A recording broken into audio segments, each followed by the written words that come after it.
அனைவருக்கும் வணக்கம். உங்களை அன்புடன் எம்என்டி சமையலுக்கு வரவேற்கிறேன். ஹாய் ஃப்ரெண்ட்ஸ், இன்றைக்கான வீடியோவில் ரொம்பவே டேஸ்டான சிக்கன் கோலா உருண்டை எப்படி பண்ணலாங்கிறத பார்க்கலாம். அதுக்கான மசாலா ஃபஸ்ட் ரெடி பண்ணிக்கலாம். ஃபஸ்ட்டு கொஞ்சமாக எண்ணெய் விட்டுட்டு ஒரு கப் சின்ன வெங்காயம் உரித்து வச்சுருக்கேன், இதை சேர்த்துக்கலாம். 4 பல்லு பூண்டு இதை சேர்த்து ரெண்டையும் லேசாக வதக்கணும். ரொம்ப சுருளெல்லாம் வதக்கக்கூடாது.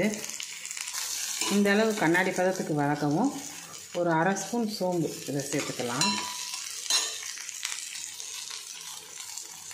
1/2 ஸ்பூன் மிளகு இதையும் சேர்த்து லேசாக மட்டும் வதக்கி விட்டுட்டு அடுப்பை ஆஃப் பண்ணிக்கலாம்.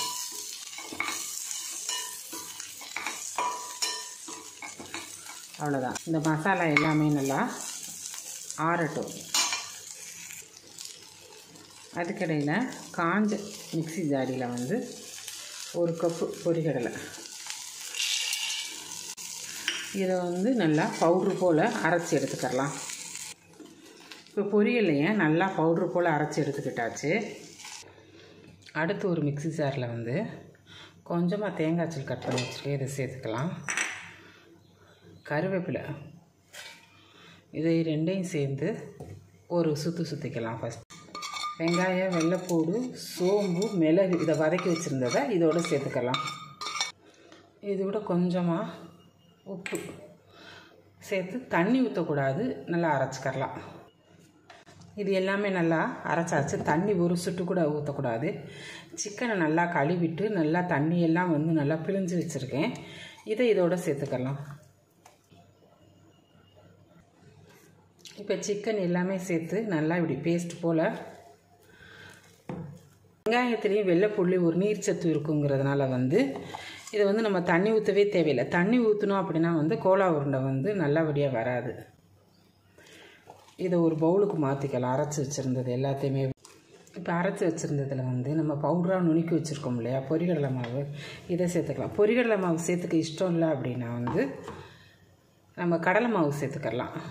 அடுத்து இது குழம்பு மிளகாய் தூள் தான் போடணும். மிளகாய் வத்தல் போட்டால் நல்லா ஒரு மாதிரி நாக்கில் சுறுசுறுன்னு இருக்கும். இது குழம்பு மிளகாய் தூள் போட்டோம் அப்படின்னா ரொம்பவே டேஸ்ட்டாக இருக்கும். ஒரு 2 ஸ்பூன் அளவுக்கு குழம்பு மிளகாய் தூள் இது எல்லாமே போட்டுட்டு நல்லா எல்லாத்துலேயும் படுற மாதிரி நல்லா கையால் நல்லா பிணைஞ்சுக்கிறணும். இப்படி இந்த மாதிரி கையில் ஒட்டாத அளவுக்கு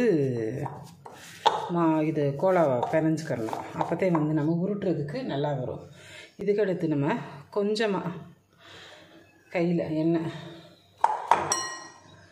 தடவிட்டு இதே மாதிரி ஒவ்வொரு கோலா உருண்டையும் உருட்டி வச்சுக்கலாம். இந்த மாதிரியும் பண்ணலாம், அப்படி இல்லை அப்படின்னா இந்த மாதிரியும் பண்ணலாம். நம்ம இப்போ உருட்டியவும் எல்லா மாவையும் எடுத்து வச்சுக்கலாம். இப்போ எல்லா கோலா உருண்டையும் நம்ம உருட்டி வச்சுக்கிட்டாச்சு. இப்போ எண்ணெய் காஞ்சிருச்சான்னு ஃபஸ்ட்டு பார்க்கணும். எண்ணெய் காஞ்சிருச்சு. எண்ணெய் நல்லா காஞ்சதுக்கப்புறம் அடுப்பை நம்ம சிம்மில் வச்சுக்கணும். சிம்மில் வச்சுக்கிட்டு இப்போ நம்ம கோலா உருண்டை எல்லாத்தையும் போடணும்.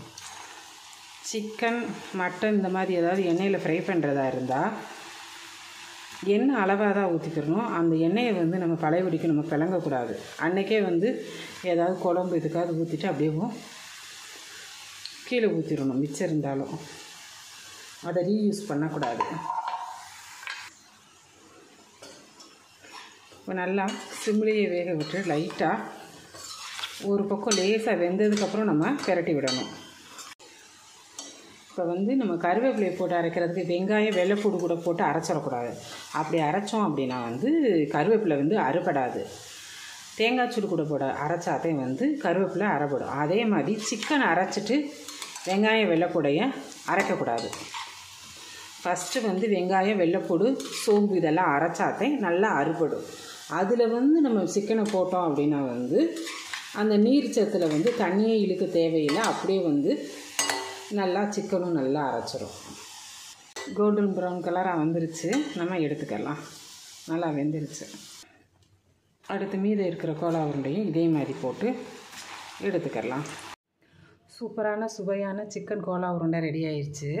நீங்களும் இதை வீட்டில் செய்து பார்த்துட்டு எப்படி இருக்குது அப்படிங்கிறத கமெண்ட் பண்ணுங்கள். உங்களுக்கு இந்த வீடியோ பிடிச்சிருந்துச்சு அப்படின்னா லைக் பண்ணுங்கள், ஷேர் பண்ணுங்கள், மறக்காமல் சப்ஸ்கிரைப் பண்ணுங்கள். நன்றி, வணக்கம்.